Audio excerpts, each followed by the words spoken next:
Now you get a piece of plastic from China, whereas in those days you got a piece of pottery from Staffordshire. Some of us collect stamps, while for others it's keyrings. But for Sheila Brooks from Kelso, she collected pottery, specifically Staffordshire pottery, and she spent 4 decades tracking them down. The thing about Staffordshire figures is that it is an incredible social history, and that's what Mum really enjoyed.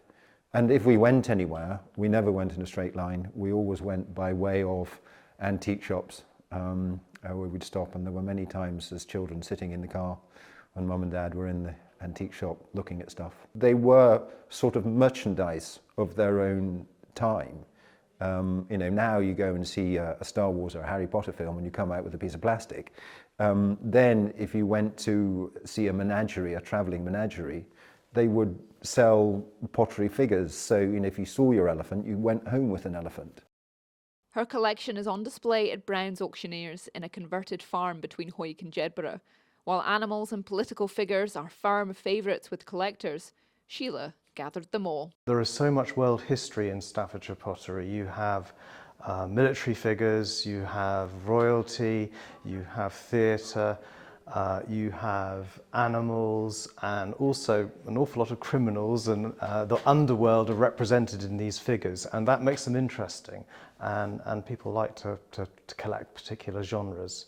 Staffordshire pottery was made largely in the 19th century, and it's very simple. It is usually 3 pieces or 3 moulds, and someone would hand press into the front and into the back, and then a base, and put it together, and you'd end up with a Staffordshire Spaniel like that. This is the largest collection of Staffordshire pottery that's ever come to auction here in Scotland.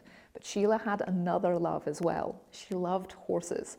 And there are more than 200 statues of them as part of this collection, made up of more than 1,000 pieces of pottery. What on earth do you do with all of these? I mean, she had a great friend who was as much older than her as she was of me, who had a collection, and he left his collection to the National Trust, and it went into a cupboard and was never seen again.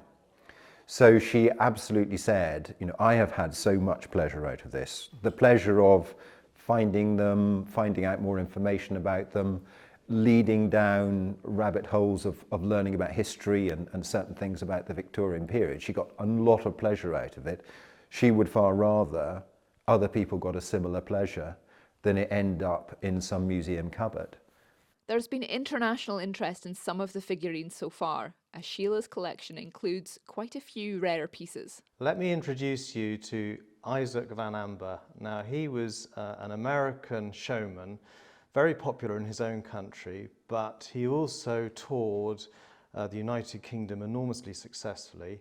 He was particularly well known for lying his lions and leopards down with a lamb, and you can see on these lovely big lions here, there's a lamb at the base of each one. This particular piece here is extremely rare, very scarce, and nicely modelled by the Staffordshire potters.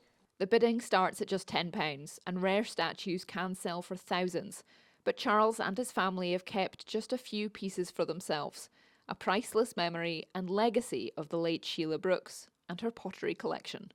Isla Todd, ITV News.